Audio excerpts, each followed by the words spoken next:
Hello neighbors, it's Brad here at eTrailer, and today we're taking a look and installing the Roadmaster base plate for a flat-toed vehicle on a 2022 Chevrolet Spark. Your base plate is going to be the attachment point for your main components on a flat-toed vehicle, and the Roadmaster ones do a really good job of securely mounting up to the frame of the vehicle, creating a good solid mounting point for your tow bar, your safety chain loops. There's even a mounting bracket for your supplemental braking system, as well as one for your diode wiring, so it really has all the features set up for you to be able to hook it up.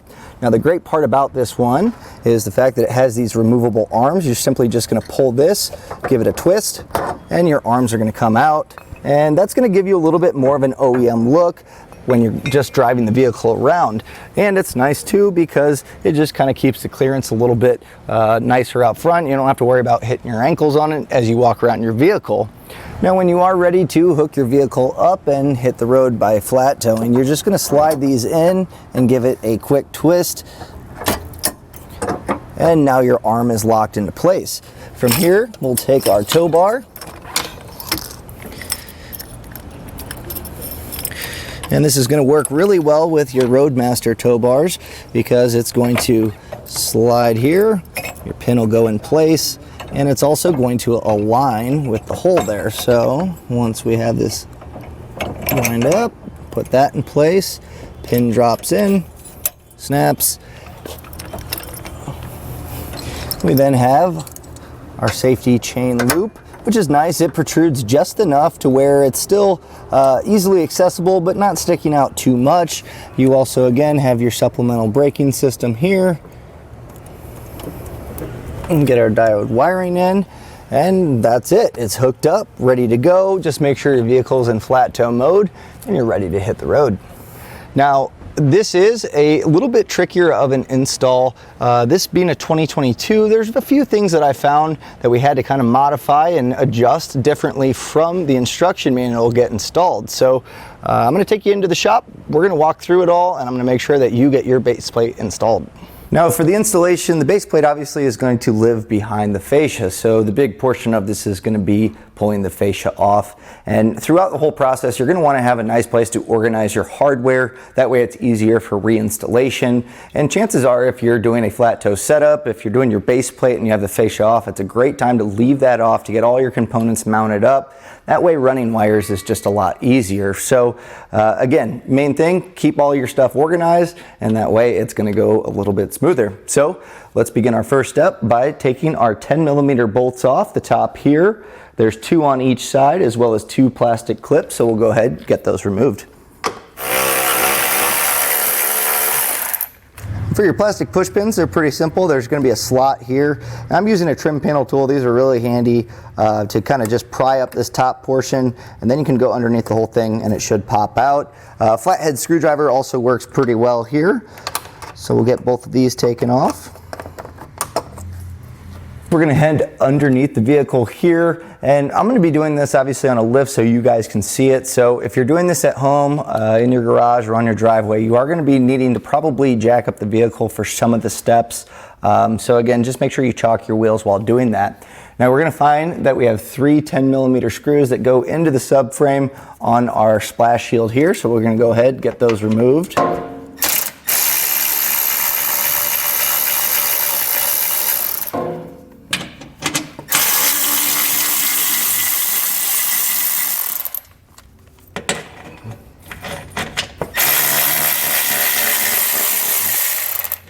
Now there's going to be 4 7mm screws that we're going to be taking out. Now there's a few extra here, and those are the ones that attach this little front splitter here to the bumper. So these ones are going to stay, but we're going to take this one here, this one, and then these 2. So that's going to get our splash shield and the start of our fender liners to start to come off here. So we'll get these removed.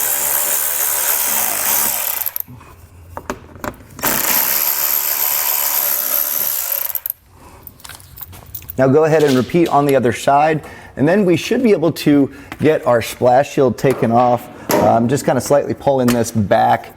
It's kind of clipped in here, but we should be able to pull that back. You can see it just kind of slots here. And we'll go ahead and set this aside for now. So now we're going to head over to our fender liner, and we're going to find that we have 2 plastic push pins right here, and that's going to allow this fender liner to kind of peel back once we get them removed. And then there's going to be a 7mm screw. We're going to gain access to that, and that's where it attaches the fascia to the fender. So pretty crucial mounting point there. So plastic push pins, if that middle part comes out, that's not a big deal. You can just pry the bottom part off and just pop it back in once you get it out. That way it all stays together. So there's the one there, and then move your way up and you should have this one here.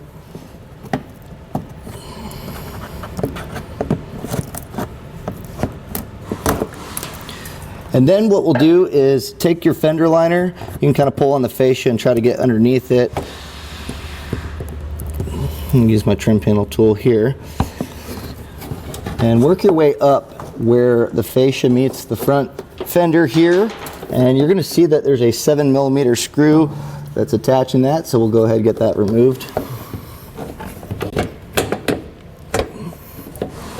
It is kind of a tight spot here.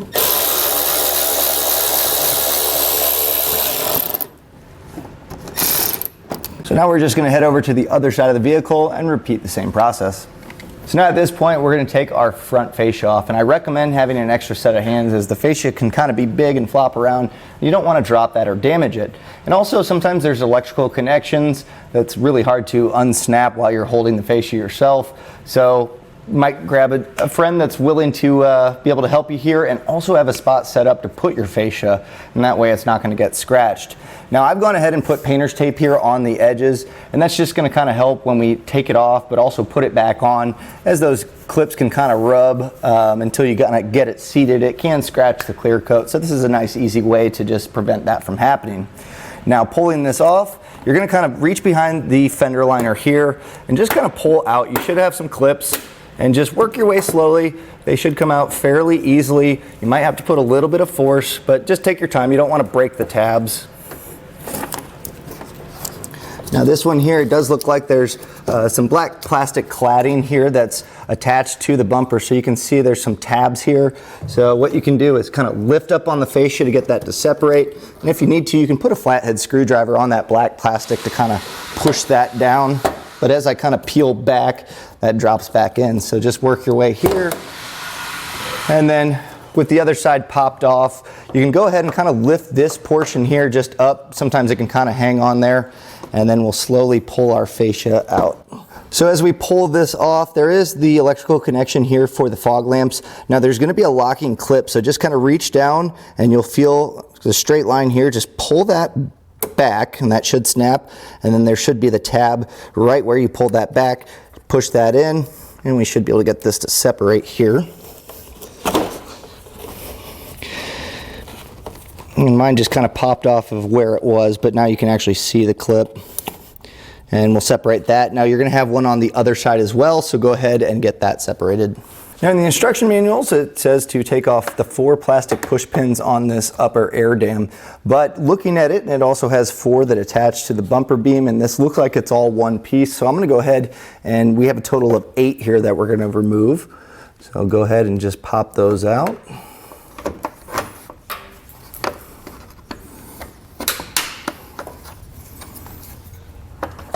So now we'll go ahead and get our air dam taken out, and we'll go ahead and set this aside. Underneath our bumper support here, we have the lower air dam, and we have 2 plastic push pins, one on each side here. So we'll go ahead and get this removed. Trim part of the lower air dam here. It's just this top portion is going to be cut off, and that way we have room for our crossbar. Now this side on the driver has just a small little plastic push pin to keep this wire loom in place. So I'm going to pop that out and kind of set this back. Now when cutting this, you can use a Dremel, you can use a bunch of different methods. I'm going to be using a multi-tool, kind of an oscillating, and what I'm going to do is just put a block of wood behind this, and that way if I cut through and it skips a little bit, I'm not hitting the radiator or that wire, so it's just a little added protection. Now as far as following a line to cut here, you can see there's a bracket on the side of our radiator, so if you follow this top line, it should kind of just follow along here.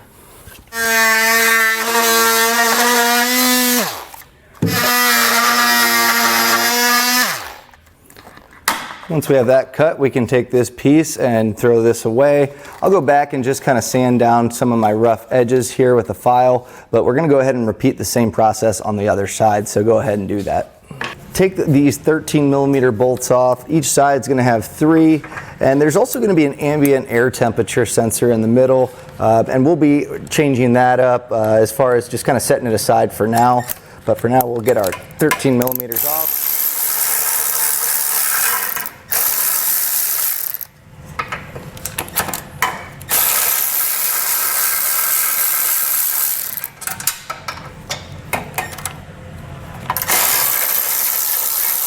Now I'm going to leave this one just slightly attached. We don't want this whole thing to fall down. Now granted, there are some plastic push pins holding this up, but again, just to be safe, I'll leave that on there while getting the other ones off.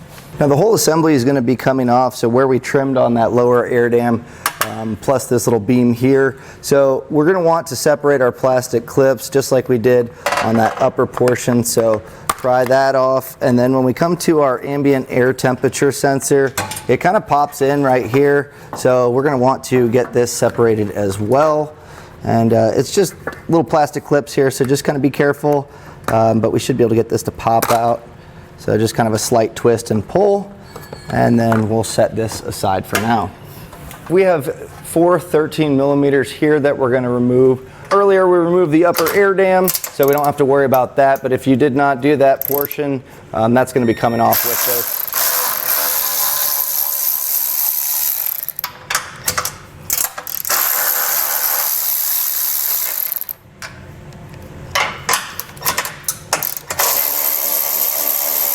Same thing, I'm going to leave just a few threads here just to kind of keep this in place while I get the other side off. So with that hardware taken off, we can go ahead and set this aside. Now when mounting up our base plate, we're going to be in this area here where our bumper beam was attached to. So our horn is kind of in the way for now, so I'm going to take a 13mm ratcheting wrench and remove the nut here. And we're going to let it just kind of hang down for now. So just hold on to that nut that we're taking off, but the horn's just going to kind of live here, and that way we have that clearance to mount up our base plate.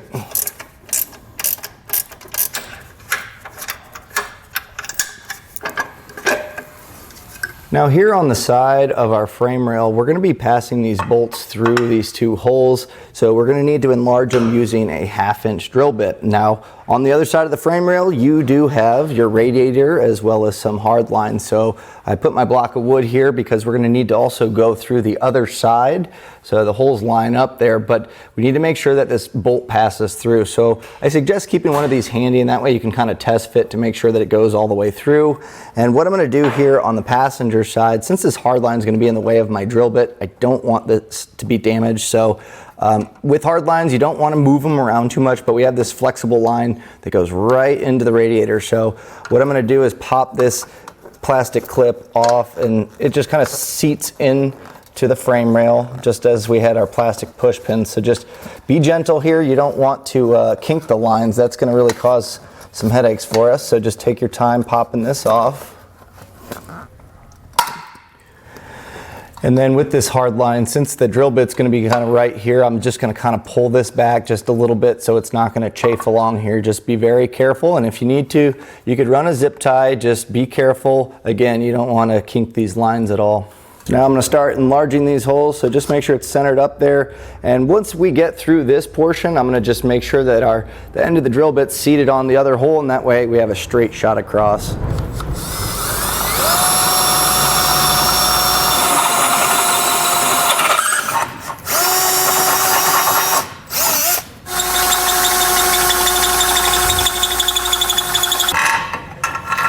Now our hardware is able to pass through this hole.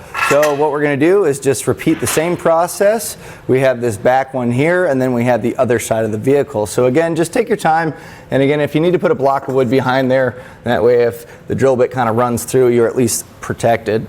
We're going to go to the opening here on the frame. Now it's the further back one from the frame support. There should be a center hole here. We're going to go ahead and enlarge that. Now on the driver's side, it's pretty wide open. On the passenger side, you do have that radiator hose pretty close to it, so just be careful.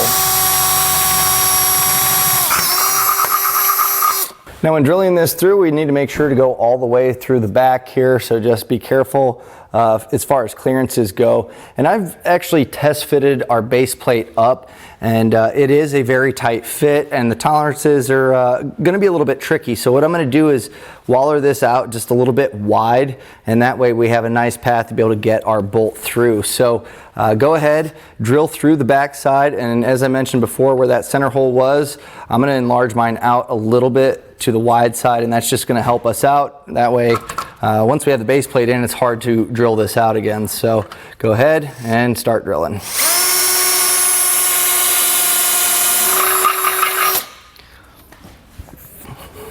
So to make clearance for our base plate, we're going to be trimming a little bit here on our frame. I've marked this off, and this little shaded portion here, I'll be trimming off these tabs.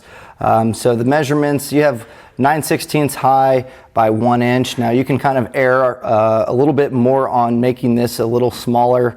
So a little over 1 inch isn't going to hurt you. I kind of test fit our base plate up here, and it seems like this is pretty close. So if you kind of cut on the inside here, you should be fine. So as far as cutting, you can use a Dremel, angle grinder, kind of whatever works best for you. But we'll go ahead, get this nice and clean, and then I'm going to file this up.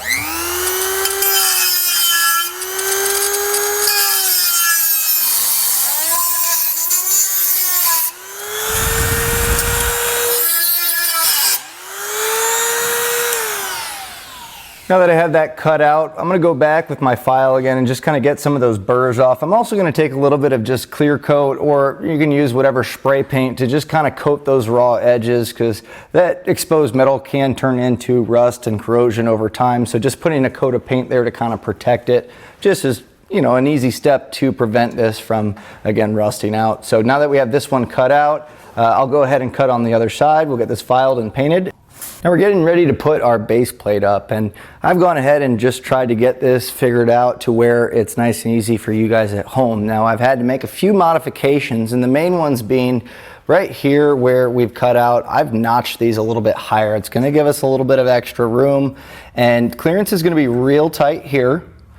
And then also this whole area is rather tight, and that's because you're fighting against your radiator hose as well as your AC line to your condenser. So what I did is I actually undid my condenser. It's just 10mm bolts, and I've zip tied it to kind of support it, but this will allow that to kind of open up to really get this in place. So the technique that I've found seems to be, if we can get this bottom part kind of dropped in, we'll push against here to get our clearance, we'll get that side in, and then we can lift up. Now I recommend having some hardware ready to pass these through to hold it in place with flat washers attached. And in the kit, you're going to have 2 of them that are going to be longer. Those are going to go later on down here, so make sure that you're not grabbing the long ones. But we'll have 2 of these ready on each side. So I'm going to go ahead and I'll show you how I get this lifted in place. So just being careful again with that AC condenser line. I'm going to try to get this dropped in, and then as I push against our radiator hose, that's going to allow me to have the clearance here on our driver's side. So I'm just going to kind of push this along, slide that over, and then we're going to kind of have these in place. Now you may need to kind of pull on the radiator hose a little bit to kind of get that clearance, but once we have these kind of in place, we can go ahead, lift this up, and it'll kind of bite around the frame rail a little bit, kind of hold it there, but we'll go ahead, pass these through, and that's going to kind of hold it up there for us. And we can also get the other ones on the other side all in place. Now you can see little clearance issues here and there, so you may have to kind of wobble it around a little bit to get this all in the proper location.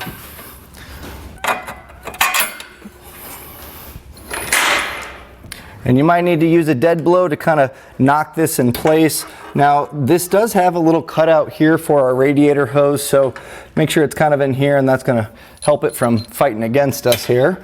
I'm just going to kind of hit that along, and that should get into place. We'll pass our bolts through.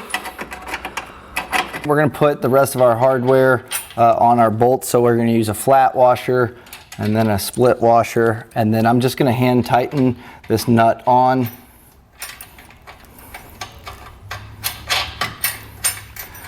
And then we can go ahead and repeat for the other 3.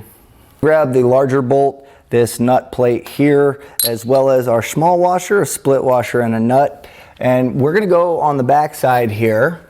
So where that hole was drilled through here, you can see there's this liner plastic here, and what we're gonna do is take our nut plate and make sure that that sits behind there. So when you're feeding this in, just kind of feed that plate to where it sits behind that plastic fastener, that way you're not breaking it. And then pass your bolt through the front, and then we're gonna finish it up with our small flat washer here, and our split washer. If you need to, you can pull the bolt back a little bit to give you clearance to get your hardware in place. And then we're just finishing it up with the nut here. And then I'm going to go ahead and repeat on the other side as well.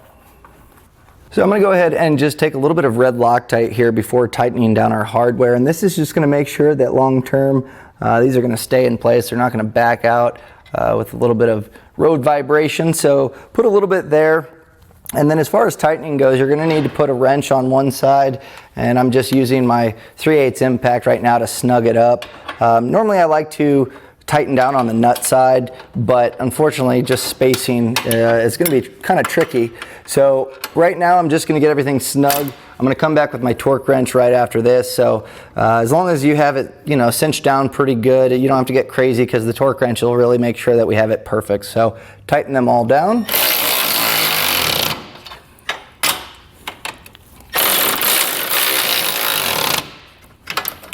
We're going to come back with our torque wrench, and we're going to use the torque settings that are found in the instruction manual. Just make sure that they're corresponding to the size hardware and dial in your torque wrench. Now if you need a torque wrench, we have these available here at eTrailer, and you can normally rent these at an auto parts store as well, but again, this is going to make sure that it's going to be tight enough to hold for the lifespan of your base plate, but also it's not going to be too tight, causing stress on the threads. So normally I like to use the torque wrench and the socket on the nut side if possible. Now some of these are going to be tight, especially something like this, so unfortunately you're not going to be able to get to that unless you have a crow's foot attachment.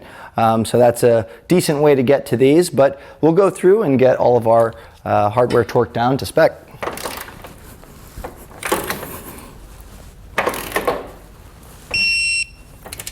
Now with everything tightened and torqued properly, that's really going to do it for the install of the base plate. Now before we get our fascia back on, which will require some trimming to allow for these to protrude out of it, I highly recommend, as I mentioned earlier, leaving your fascia off if you're doing the rest of your components. It's going to make running those wires a lot easier. So catch back up with us a little bit later. I'll have all my components on. We'll have this trimmed and I'll show you how to get it all put back in place. So I've gone ahead and finished up the rest of my components for the flat toe system. I've also gone ahead and reinstalled our rear air dam. We also have our upper one, the bumper impact bar, our horn, and also this ambient air temperature sensor. Make sure that gets plugged back in. So what we're going to do is we need to trim to make sure that we have clearance for all of our flat toe components, including our arms, our safety chain loops, our 6-pole wiring, and our breakaway switch. So what I'm going to do is take our fascia, kind of just mock it up, hold it in place. Sometimes it helps to just put just small mounting hardware up top and just kind of get it basically fit. Sometimes it's a little hard, it will kind of skew it, but with a paint marker I'm going to go ahead and mark out where we need to cut, and then we can start trimming. Now while mocking up our fascia, I realized that there are some clearance issues. First one, our 6-pole, we see our two little brackets there. I had to bend those up, so I just took a dead blow hammer and kind of knocked those up. That way they're going to be able to poke through the grill rather than hitting this trim piece. And as this suctions in a little bit more, that should actually kind of align in there pretty well. The issue I'm having though is where our fog lamp is kind of going in, it's bumping up against where our base plate is. So you can see there's a mounting tab up there, and it looks like just the top portion might need to be trimmed off to give us that clearance around our base plate. So I'm going to pull off our front fascia, trim those tabs on the fog lamps, and see if we can get this to fit well. I've marked this out here with a paint marker, and I'm going to just trim this out, and that way we still have this portion of the bracket holding on. We don't want to really cause any issue with this being structurally not sound, but also there's multiple points where these fog lamps attach, so trimming this out should be helpful to give us hopefully enough clearance. Once we trim it, we'll have to check again, but this does seem like, just because the 20 2022 has changed a little bit. This is why we need to trim this. So we'll go ahead and get this trimmed out. So I ended up trimming additionally to my previous cut on the fog lamps, and I'll be taking this off to kind of sand everything down and make it look good, and I'll show you those cuts. But I have noticed we're getting pretty close here. We still can't fully cinch it up, and that's because our safety chain loops are pushing against it. So it's actually kind of nice because it'll show you exactly where we need to cut. So you can actually just use just a pair of snips here, kind of cut through that plastic, and we should be starting to see some of that relief once we get these cut out, and that way that front bumper can kind of form back into where it needs to be naturally. And we can always cut more if we need to, but starting small, we'll kind of keep this as clean as possible looking. Once I trimmed that, I was able to kind of push this back, and that's what I try to do, is find any spot that's holding it back, and then that way we know it's going to seat nice and properly. And it looks like our breakaway switch here, and this is going to need to be trimmed. So I'm going to go ahead, get this cut out right here, and then we'll be able to get it hopefully a little bit closer, and this is going to really give us a sure sign of exactly where we need to trim for our arms. Now I've gone ahead and trimmed out here for our breakaway switch, and as well as our 6-pole mounting point here and our safety chain. So now we need to take a look here where our arms are going to go in place, and so just kind of following this along. Again, I'm going to just go through and just cut this as necessary, and again we can always come back and make a larger cut if we need to. So I always kind of err on the side of going a little bit smaller, and that way it looks a little cleaner.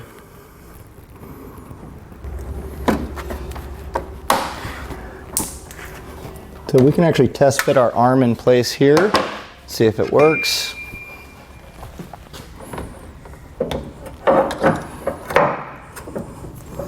It's pretty tight, and we also need to make sure that we have clearance for our pin, so that's something to keep in mind here. Where that notch is where the pin's going to lock in place, so make sure you have that radius cleared out as well. So we have everything being able to protrude clean. I can operate our arms easy enough. I did have to trim kind of up here, and you're gonna have to get a little bit creative. You know, just kind of, it may fit slightly different. This one's kind of pushed on here, but it's enough to get at least in here. So I might trim a little bit more, but I'm going to take our fascia off and take a file to this and kind of make all our cuts just look a little bit cleaner. And I'll show you where I notched out that little bit extra on our fog lamps. On our fog lamp, where I trimmed a little bit extra, I went all the way down here, and I actually kind of notched it in a little bit just to kind of get that clearance, and that seemed to do the job. So go ahead and you can do that on both sides of your fog lamps, and then I'm going to go back and get all my flashing here from making our cuts, and we'll just make it look nice and clean. And then we can go ahead and get our fascia put back on, but do remember you're going to want to plug your fog lamps back in as you're putting your fascia on. We know everything fits. I've gone ahead and sanded it down to kind of clean it up. Really all that's left to do is get the rest of our hardware put back on in the reverse order that we took it off.